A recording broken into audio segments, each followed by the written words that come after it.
So you're looking bright and breezy this morning, Annabelle. How are you today? I'm good, thank you.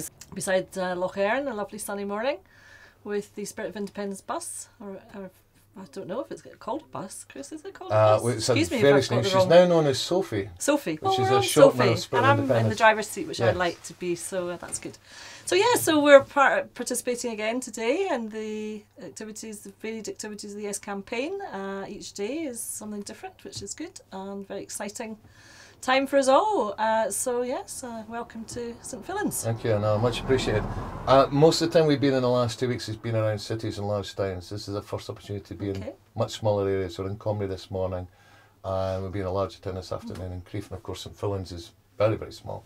And this is the area you represent, am I right in saying? That's right.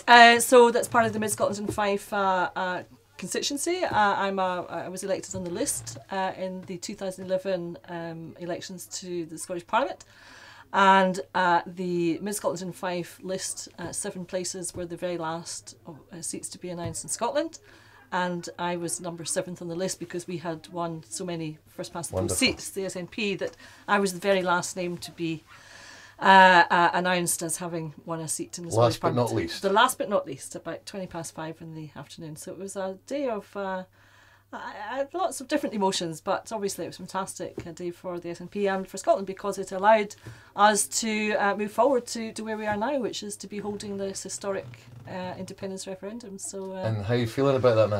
I'm feeling good. Less than 4 weeks to go. I've been campaigning for this all my life. I come from a very political family. My mum is Annabelle Ewing, who won the famous Hamilton by-election in November 1967, and really set modern day SNP on the road. My brother is a government minister in the Parliament. He's the Minister for Energy, Enterprise and Tourism, Fergus Ewing. My late sister-in-law Margaret Ewing was an MP and MSP for Murray. My late father was a councillor for the SNP in Glasgow City Council, much to his surprise, because he stood as a paper candidate and he won. So yeah, so there's been a lot of politics in my house growing up.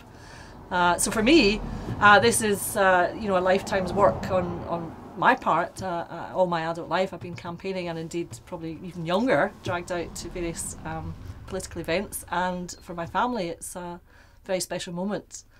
And we shall see what happens in 2 weeks' time. But I'm very, very, very optimistic, because I believe that the case is unarguable. It's logical that you would want to control your own decisions, your own destiny. Who wouldn't want to do that?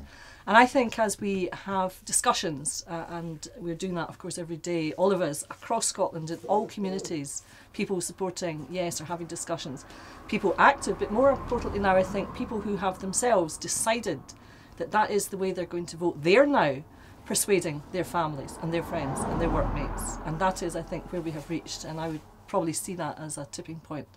Very significant. So yeah, I'm very, very, very optimistic about Annabelle, I'm going to take you away from the politics just for a second, because people who are watching this will want to know the person. The person, and your fairly unique position, because as you listed some of the names, there was 5 of your family, if I'm right in saying. Well, 4, yeah. And you must have been very young, of course, when your mum won the by-election. Yeah, so when my mum won Hamilton, I was 7 years old. I remember it was early November 1967. My birthday's in August, so I remember the night that the count was being held, because I had a very bad cold.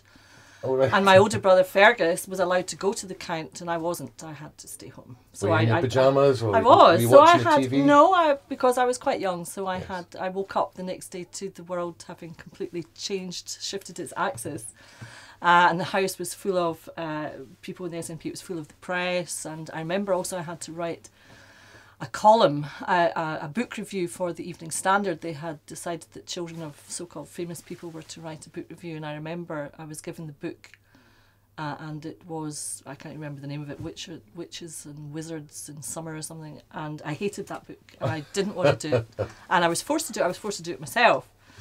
And apparently I started off my review with the words, "This is the most boring I don't know, whatever it's B-O-A-R-I-N-G. This is the most boring book I have ever read." And that was printed, and when the others were printed, all the other kids, obviously their parents had written theirs. Oh, I see.